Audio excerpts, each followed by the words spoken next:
Il y a un verset coranique par rapport, et je commencerai par la fin de votre question, qui dit en effet que quand on n'est pas musulman, on n'a pas le droit d'entrer à la mosquée de la Mecque. On n'a pas le droit d'entrer dans la mosquée de la Mecque. Le verset est clair et net, il n'est pas indiscutable. Maintenant, comment l'interpréter? De manière la plus simple qui soit. Toutes les mosquées du monde, toutes, sans exception aucune, sont accessibles aux non-musulmans, contrairement à ce que les musulmans font. Et vous seriez peut-être étonné si je vous disais que le prophète de l'islam a laissé des chrétiens à l'intérieur de sa propre mosquée faire leurs prières. Les non-musulmans ne le savent peut-être pas, et même les musulmans eux-mêmes. Soit ils le savent, soit ils feignent de ne pas le savoir. Pour vous dire en fait que ce n'est pas du tout dans cet esprit-là. C'est une recommandation divine qui est descendue, et concernant seulement la mosquée de la Mecque. Puis entre vous et moi, je pense qu'on ne peut pas entrer à la Maison Blanche n'importe qui. Et ce n'est pas pour des raisons communautaristes. Donc ça n'a rien à voir du tout dans cet esprit-là. Ce n'est pas du tout pour des raisons communautaristes. Mais au contraire, je vous dis, je vous en donne la preuve, il y a dans le Coran un chapitre entier qui s'appelle Surat Al-Imran, qui a été révélé essentiellement pour répondre à des questions que des chrétiens d'une délégation appelée de Najran sont venus poser au prophète sallallahu alayhi wa sallam. Et c'est justement à l'occasion de ces échanges qu'ils ont voulu, ces gens-là, alors qu'ils se trouvaient dans la mosquée du prophète, faire leur prière, et même les compagnons du prophète ont voulu réagir.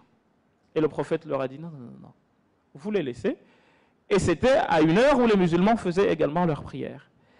Et si vous lisez un livre d'un monsieur qui s'appelle Ibn Qayyim al-Jawziyya, qui s'appelle Zadul Ma'ad, volume 3, vous trouverez ce que je vous dis dedans. Et il fait une belle annotation.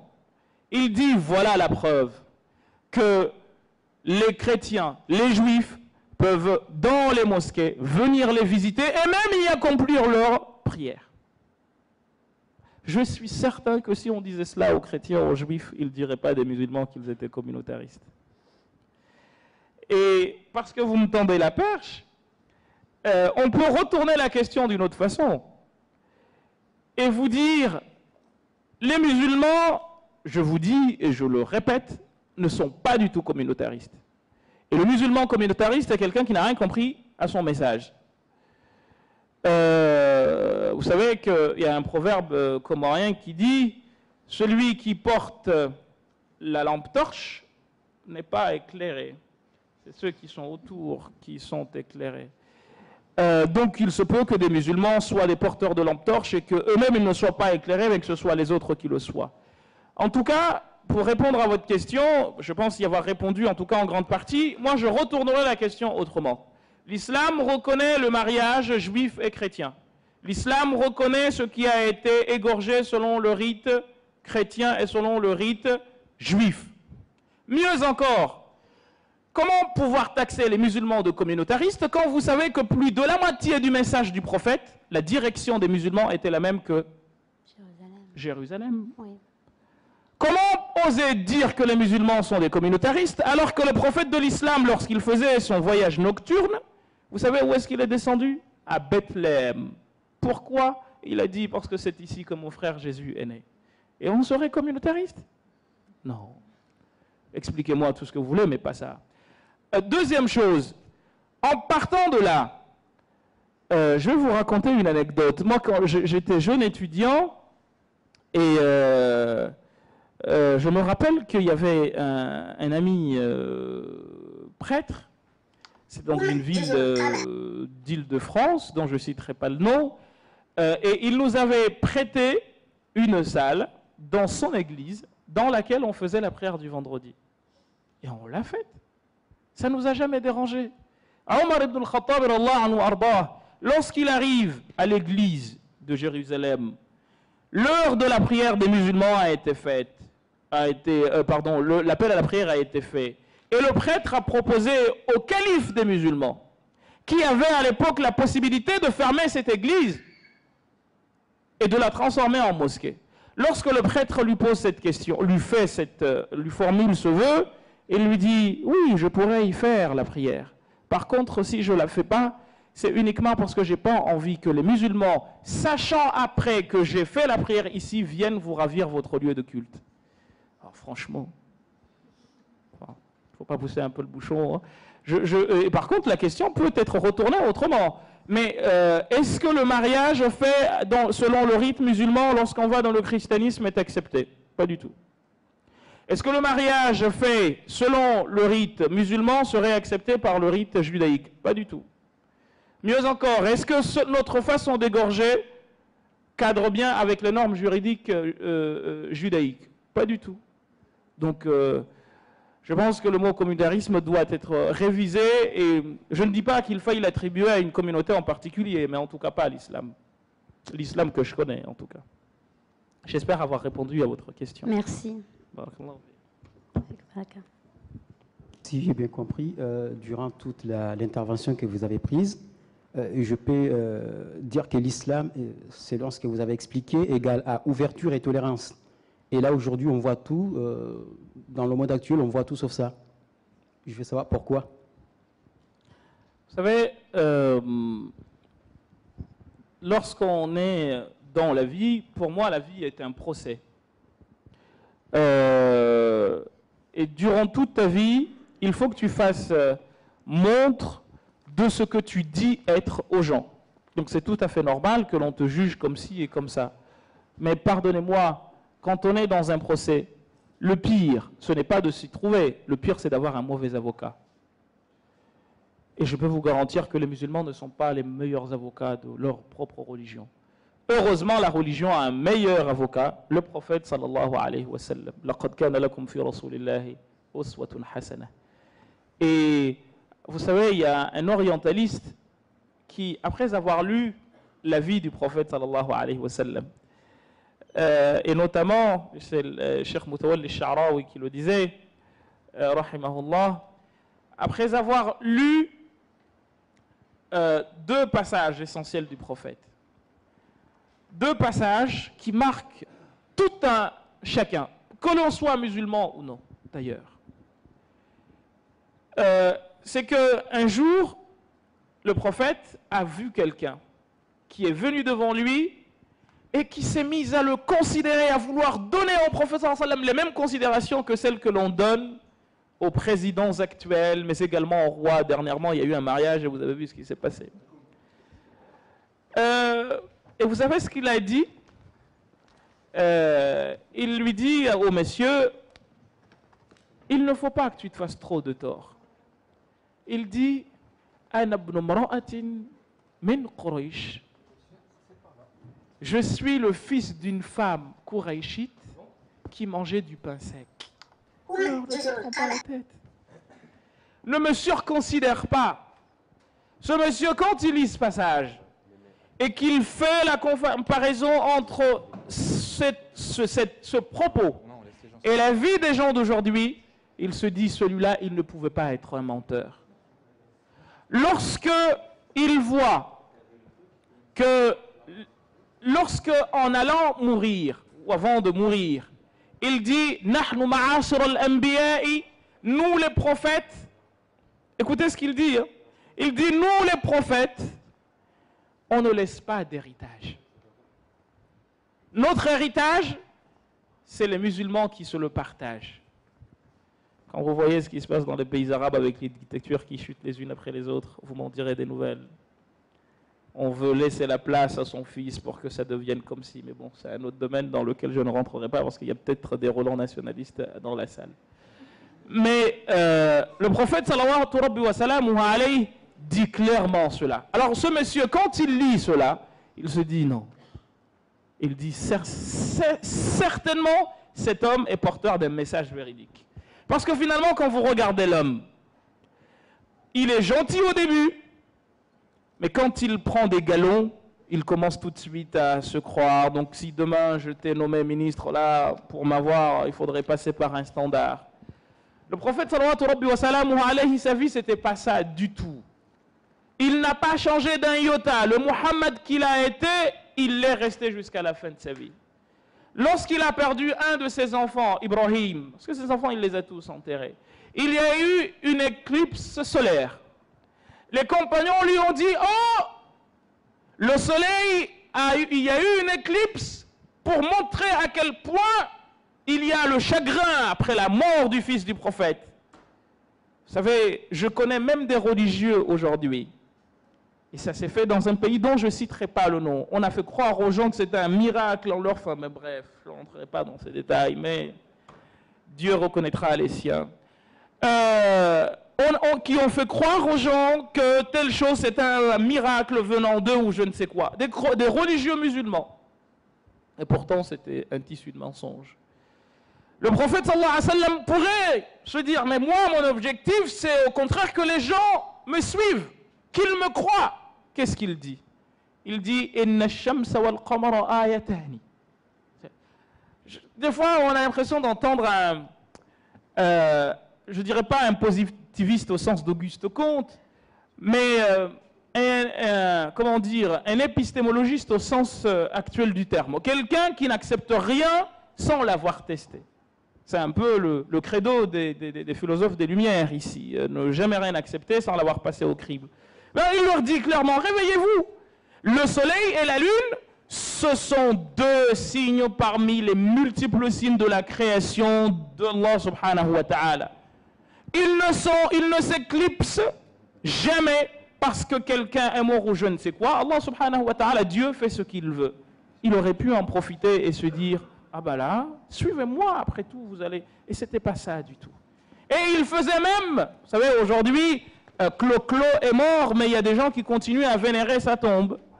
Le prophète de l'islam dit, faisant une prière auprès de Dieu, il dit quoi? Allahumma la taj'al qabri wathanan yu'bad. Seigneur, fais en sorte que ma tombe ne devienne jamais une statue qui va être adorée. Et tout ceci pour que nous comprenions la modestie de la personne qui n'a pas changé. Le jour où il faisait le mariage de sa fille Fatima, ce n'était pas le mariage du prince anglais. Sa fille n'avait même pas de dot. Son gendre n'avait pas de dot, Ali ibn Abi Talib. Et il les a mariés. Ce n'était pas un mariage de faste. Vous allez dans certaines monarchies de certains pays dont je ne citerai pas le nom, vous saurez ce que c'est. Donc l'islam est une ouverture totale. En revanche, comme l'a dit Cheikh Al-Qaradawi une fois en rapportant les propos de quelqu'un, et cette religion, si elle avait des hommes capables de porter haut ses couleurs, je vous ferai une confidence, c'est que quand les frères m'ont dit qu'il faut que nous fassions une conférence, qu'on ouvrirait aux non-musulmans, je les ai remerciés, mais je les en remercie encore et je les en remercierai jamais assez, parce que leur but c'était quoi? Ni plus ni moins que de faire connaître à l'autre c'est quoi véritablement l'islam. L'islam, c'est pas poser des bombes. L'islam, ce n'est pas s'enfermer sur soi. Est-ce qu'un de vous, parce qu'on est en train de discuter entre nous, est-ce qu'un de nous pourrait s'imaginer, pourtant c'est dans Sahih al-Bukhari, est-ce que vous savez que le prophète sallallahu alayhi wa sallam est mort et il avait un crédit auprès d'un juif. Et ce crédit-là, et c'est dans Sahih al-Bukhari, qu'est-ce qu'il avait mis comme garantie? Il avait donné son armure aux juifs, alors que s'il pouvait, il aurait dit « Amenez-moi votre argent ». Il ne l'a pas fait. Il a été voir un juif pour s'endetter auprès de lui, pour que nous comprenions la notion de concitoyenneté et le vivre ensemble. Et il est mort, et son armure était chez ce juif. Et pourtant, il avait la possibilité. Vous savez, dans les pays est-africains et aussi au Yémen, il y a, quand la naissance du prophète, le mois de sa naissance vient, il y a ce qu'on appelle le Mawlud. Le Mawlud, tout le monde connaît, vous qui êtes de tradition, de confession musulmane, pardon. Donc, on lit comment dire, les attributs du prophète, sallallahu alayhi wa sallam. Et au Comores et au Yémen, et dans les pays d'Afrique de l'Est, il y a un livre d'un monsieur qui s'appelle Ja'far al-Barzanji. Donc, il y a ce qu'on appelle l'Atr, les chapitres de ce qu'il a fait. Il dit à un moment donné Et c'est un hadith du prophète sallallahu alayhi wa sallam. وراودته الجبال بأن تكون له ذهبا فأباه. Les montagnes se sont proposées à lui, selon la tradition musulmane, pour qu'elles se transforment en or, et il a refusé. Il dit également, dans ce qu'on appelle les shama'il, il dit, et il prenait un caillou, il le mettait dans son ventre à cause de la faim, parce qu'il avait faim. وَقَدْ أُوتِيَ مَفَاتِيحَ الْخَزَائِنِ الْأَرْضِيَّةِ. Et Dieu, les montagnes, Jabal Uhud et d'autres, se sont proposés à lui de se transformer en or, il a refusé. Donc, cet homme-là avait la possibilité de ne pas aller demander aux Juifs de l'argent. Et pourtant, il est parti. Mais mieux encore, qui parmi vous, par exemple, parce qu'on y est, et vas-y mon petit, parce que vous nous lancez dedans, qui parmi nous, par exemple, pourrait se dire que le prophète sallallahu alayhi wa sallam dit un jour, après avoir été rendre visite à un juif, il a parlé avec lui et le juif s'est converti à l'islam. Et vous savez ce qu'il a dit? Il a dit Alhamdulillahi alladhi anqadha bi minan nari rajula. Je dis merci à Dieu qui a mis à l'abri de l'enfer quelqu'un grâce à moi. Également, il avait l'habitude de rendre visite à toutes les personnes qui étaient d'autres confessions. Il a rendu visite à un jeune qui était de confession juive, et le jeune allait mourir. Et le père de ce jeune, qui lui était un de ses employés, n'a pas compris de voir le prophète venir chez lui. Il a été étonné. Et le prophète lui dit, mais comment ça je ne peux pas venir lui rendre visite? Est-ce que c'est cette religion qui peut? Alors aujourd'hui, en effet, Imam Shafi'i disait, Layta al-shabab ya'oud. Layta al-shabab ya'oud, et si la jeunesse pouvait revenir pour que je lui dise ce qu'on fait de moi les cheveux blancs. J'ai envie de vous dire, et si le prophète était là, qu'est-ce qu'on aurait dit? Qu'aurait-il pensé? Qu'aurait-il dit de ceux qui aujourd'hui prétendent suivre son message? Il trouverait qu'on est très très loin de ceux avec quoi il était venu. Donc l'islam est très très bien ouvert. L'islam n'a jamais dit, je vous ai déjà dit les 4 points de El-Muwatana, de la concitoyenneté à Médine, la constitution qu'il a fait rédiger. Donc ce n'est pas cette religion-là qui aujourd'hui va être taxée de ceci et cela. Et puis, pour finir, j'ai souvent l'habitude de rappeler aux autres personnes qui sont d'autres confessions et qui ne sont pas de confession du tout, que si on devait faire le procès aux religions pour avoir, parce que des gens qui s'y apparentent ont fait des torts, ben alors là, l'islam est bien loin derrière beaucoup d'autres religions, voire de non-religions. La Seconde Guerre mondiale et la Deuxième Guerre mondiale, je ne sais combien de millions de morts, je crois que c'est 80 ou 5 millions de morts, rien que la Seconde Guerre mondiale. L'humanité n'a jamais atteint une barbarie aussi intense. Et vous savez que la vie du prophète sallallahu alayhi wa sallam, durant, il y a eu, d'après les uns et les autres, à peu près 27 confrontations, et seulement 3 se sont terminées par des affrontements réels. Le reste, les conflits se sont réglés soit parce que l'ennemi est parti, ou soit parce qu'ils ont trouvé une voie médiane qui leur a permis de s'entendre. Les chiffres les plus sérieux actuellement, ce qu'on vous entendit dire, l'islam s'est répandu par l'épée. Les guerres faites pendant le vivant du prophète sallallahu alayhi wa sallam. Écoutez-moi bien. Ce n'est même pas une journée en Afghanistan aujourd'hui. Il y a eu en 23 ans de vie, aussi bien de son côté que du côté de ses ennemis, en tout et pour tout, 300 morts. Et c'est pour ça que l'islam vous dit, le Coran le dit, وَأَوْحَيْنَا إِلَى بَنِي إِسْرَائِيلَ.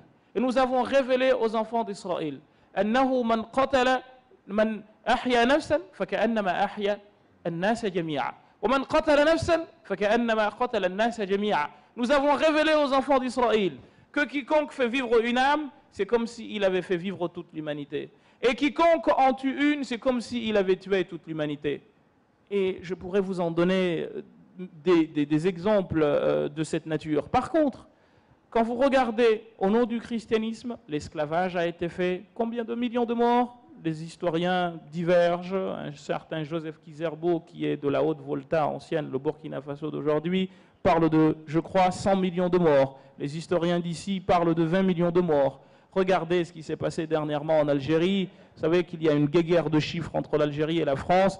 L'Algérie, c'est le pays d'1,5 million de martyrs. Ici, on parle de 200 000. Mais est-ce que vous... Et ça s'est fait en combien de temps, ça, hein? De 54 à 62.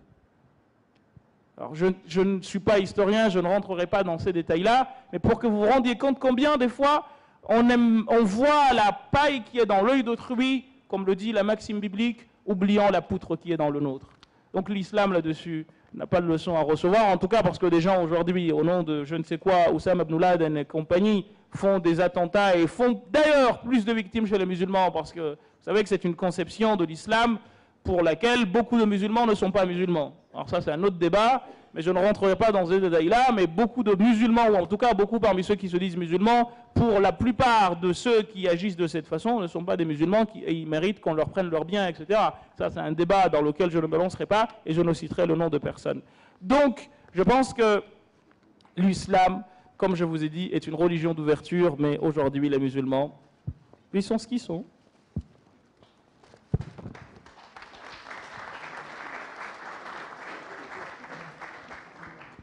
Peut-on qualifier d'ignorance des parents qui refusent que leur fille n'épouse pas un musulman pratiquant qui n'est pas de la même origine? Ont-ils peur pour leur fille ou c'est le regard des gens qui les gêne?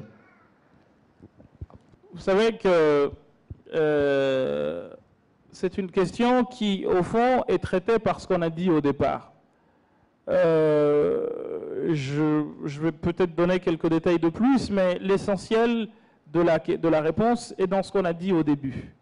Il y a des gens qui aujourd'hui, et c'est peut-être pas de leur faute, c'est peut-être pas, sans pour autant leur trouver des excuses, mais j'ai envie de dire, vous savez, il y a une histoire, une métaphore arabe qui parle d'un coq et d'une personne qui était voyante pendant un temps et qui du jour au lendemain a perdu la vue.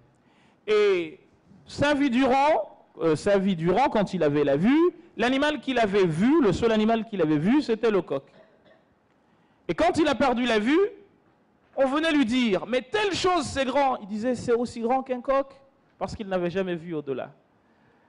Donc, les parents sont nés dans des moules culturo-psychologiques, dans lesquels ils ont baigné, et qui ne sont pas forcément, ils n'ont pas eu accès aux universités. Vous voyez, le mot université et universalisme. Qui n'ont pas eu accès aux universités comme c'est le cas pour vous. Et il faut quand même que nous agissions avec un peu de compréhension à leur égard. Je ne dis pas qu'il faille tolérer cela. Au nom de l'islam, justement, il faut leur faire comprendre que leurs considérations sont fausses et qu'une bonne fois pour toutes, vous arriviez, avec la plus grande tranquillité qui soit, à leur faire comprendre que vous êtes français. Et en étant français, j'ai envie de dire c'est tout à fait normal qu'un Français se marie avec une Française. Si vous étiez en Australie, vous seriez marié avec des Australiens parce que vous seriez Australien. Et celui qui vit en Algérie, il se marie avec l'Algérienne parce qu'il est à côté de l'Algérienne. Autrement, comment voulez-vous être ici et faire un tel mariage? Vous vous mariez avec quelqu'un, c'est possible par les voies de communication, mais ce n'est pas possible parce que les personnes doivent être les unes à côté des autres. Donc, ce n'est pas quelque chose de facile, mais je place tout mon espoir en vous ou en nous qui sommes de génération nouvelle, parce que finalement, eux, ici, ce n'était pas chez eux. Mais nous, ici, c'est chez nous. Donc, comment nous allons faire pour que ce chez nous soit véritablement un chez nous, autrement, quand nous épousons les uns les autres?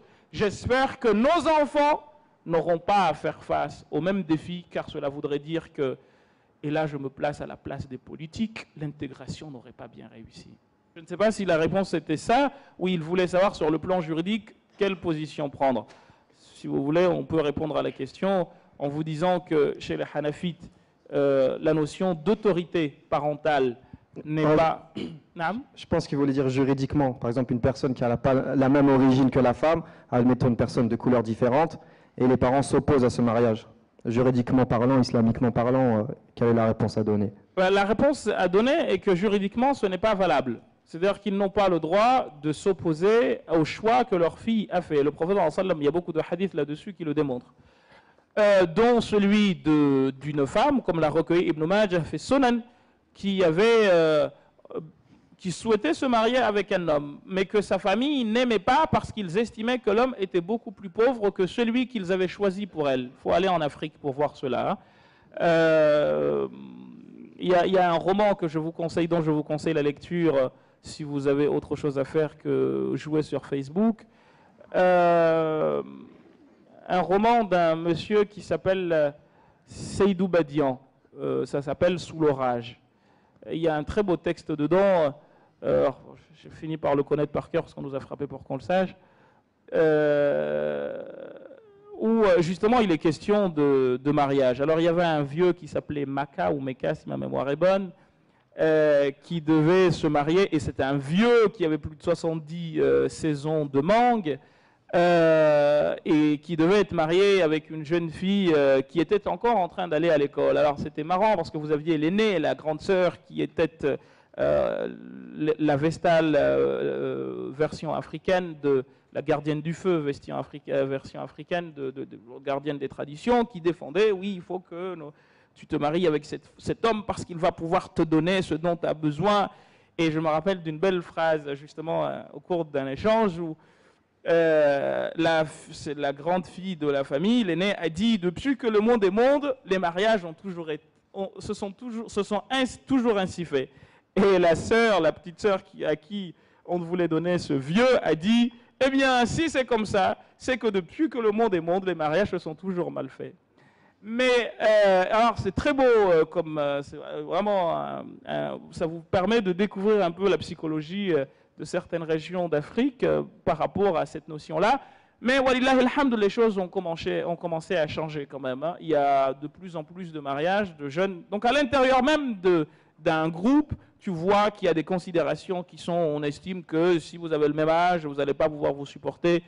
Et j'ai pas envie de m'attirer vos foudres, mais des fois, c'est vrai que deux jeunes, des fois, on voit de plus en plus de divorces parce que chacun y va avec sa fierté, etc. Et du jour au lendemain, comme le disait Lacan tout à l'heure, ça commence par une série de chatouilles et le lendemain, ça se termine en flambée d'essence. Ils ne sont même pas capables de se parler, alors que l'islam nous a dit quelle que soit la façon dont la vie va se continuer, soit ensemble ou séparés, il faut que ce soit dans le respect mutuel et dans l'entraide et l'intercompréhension, surtout s'il y a des enfants. Donc, il faut que nous arrivions à faire comprendre aux parents que c'est, sur le plan juridique, c'est pas comme ça que ça se passe du tout. En revanche, il ne faut pas les violenter. Il faut y aller avec pédagogie et encore une fois, vous mettre à leur place. Je sais que c'est pas facile à faire, mais vous savez que le prophète sallallahu alayhi wa sallam, j'espère qu'il y a des non-musulmans ici pour nous entendre, pour vous dire à quel point l'islam est d'une tolérance absolue, et je ne m'imagine pas la réaction d'un musulman dans une mosquée où ça se passerait. Quelqu'un, wal hadith thabitun fi sahih, est venu dans sa mosquée. Kashafa an awratih. Il s'est déshabillé. Et il s'est mis dans la mosquée du prophète en train d'uriner. Chouma. Mais c'était un Badawi. C'était un Arabi, un montagnard. Et les compagnons ont voulu le violenter. Il leur dit: la tazrimuhu. Ne coupez pas son élan. Laissez-le achever ce qu'il a commencé. Et ensuite, prenez de l'eau et versez sur là où il a fait ses besoins. Et prenez-le de côté et dites-lui que ça ne se fait pas. J'imagine les musulmans d'aujourd'hui. Ce serait un scandale diplomatique. Et c'est pour cette raison, mes amis, qu'il dit dans un autre hadith que إِذَا أَرَادَ اللَّهُ بِأَهْلِ بَيْتٍ خَيْرًا, si Dieu veut du bien pour une famille, جَعَلَ فِيهِمُ الرِّفْقَ, il leur donne toujours la douceur. عليكم بالرفق, agissez toujours avec douceur. فإن الرفق لو كان خلقا لما رأى الناس خلقا أحسن منه.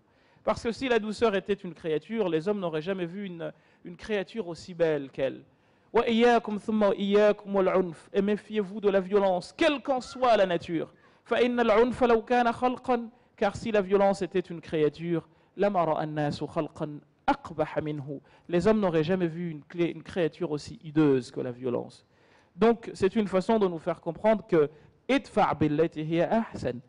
Il faut toujours répondre par le meilleur. Et avant ce verset, il dit wala tastawi al-hasanat wala as-sayyi'ah. Le bien, la bonne action ne sera jamais équivalente à la mauvaise. Idfa' billati hiya ahsan. Défends toujours par le meilleur.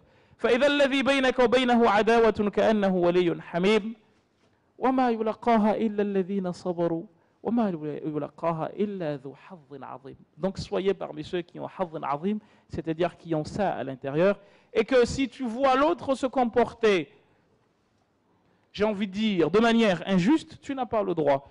Aux frères, souvent j'ai l'habitude de dire cette phrase de Socrate qui se trouve dans l'apologie de Socrate écrite par Platon. Il disait, si ma caboche est fraîche, cette belle chose, quand on lui a proposé de fuir pour éviter qu'on lui fasse boire la ciguë, il a dit on ne doit donc pas non plus répondre à l'injustice par l'injustice, puisqu'il n'est jamais permis à personne d'être injuste. Donc ce n'est pas parce que tes parents se conduisent injustement que toi tu dois te mettre dans la peau de l'injuste et agir injustement. En revanche, va voir un imam, tu lui fais comprendre que ce qui se passe chez moi c'est pas normal. L'imam ou un frère avec qui, peut-être même un oncle, deux fois les choses se font de cette façon, et petit à petit on arrive à dénouer. Et il ne faut jamais perdre espoir, parce que le mariage, c'est pour réunir des familles. Ton beau-père devient ton père, ta belle-mère devient ta mère, et vice-versa. Donc tu ne vas pas froisser. C'est pour cette raison que les mariages comme ça tiennent un bout de temps et après ça repart. Il ne faut surtout pas rentrer dans ce piège-là. Il ne faut jamais qu'une sœur qui veut se marier avec quelqu'un empêche son mari d'aller voir sa famille. Et l'inverse est vrai également. Autrement, vous allez construire votre mariage sur un sol, j'ai envie de dire, mouvant, des sables mouvants, et il suffira d'un rien pour que ce que vous pensiez être, comment dire, inattaquable, devienne un château de cartes qui, sous la moindre secousse, cède et devienne bien entendu quelque chose de n'importe quoi. Donc sur le plan juridique, le hadith d'Ibn Majah vous dit clairement, lorsque cette famille a voulu marier cette fille à la personne qu'elle aimait et pas celle que elle, la fille, aimait, ils ont été voir le prophète sallallahu alayhi wa sallam. Ils lui ont dit, ah Rasulallah, nous avons une fille et nous voudrions la marier avec telle personne, sauf qu'elle, elle s'est amourachée, hein, en bon français.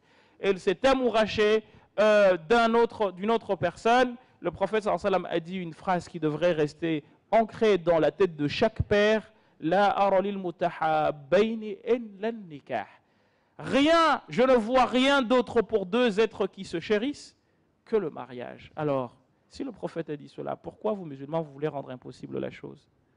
Donc sur le plan juridique, elle a le droit, d'après les Hanafites, d'aller se marier si le père se montre récalcitrant. Mais encore une fois, avant d'y arriver, il faut passer par un chemin de négociation. Il ne faut pas se décourager et il ne faut surtout pas se précipiter parce que des fois, c'est des choses que je n'arrive pas à comprendre. Des fois, on est si pressé qu'on se dit « Ah, il faut que ça se fasse maintenant. » gamin, tu as vécu avant que tu connaisses la personne. Pourquoi tu ne pourrais pas vivre avant la personne? Ça, quand on est jeune amoureux, on se dit « Ah, je ne sais pas ce que je deviendrai sans toi. » Ah, cette phrase-là. C'est beau. Mais avant toi, j'ai vécu. Après toi, peut-être que je vivrai. Pourquoi Dieu a dit « Inna Allah yahulu bayna al-mar'i wa qalbih » Je t'aime aujourd'hui, mais demain, si Dieu veut, il peut transformer mon cœur. Et ce qui était amour deviendra haine. Salam alaikum. Moi, en fait, c'est juste pour revenir sur un peu la réponse à la première question, où tu expliquais, où vous expliquez, vous voyez, cher, où vous expliquez, où vous expliquez que vous faisiez le Jumu'ah dans une église, dans un lieu que vous n'avez pas cité. Moi, en fait, j'aimerais savoir si, par exemple, pour un mariage d'un ami chrétien ou catholique, quoi, ou même juif, on a le droit de se rendre à le petit rituel qu'ils font à l'église ou pas. Et pour le décès aussi d'un ami, pareil, quoi, de culture religieuse différente de la nôtre, si on a le droit de se rendre sur le lieu de culte pour faire partie de la fiesta, quoi. Bien sûr. Alors, fiesta, je ne sais pas, mais je ne sais pas ce que veut dire fiesta, en tout cas dans ton sens à toi, parce qu'on va enlever les vouvoiements de circonstances.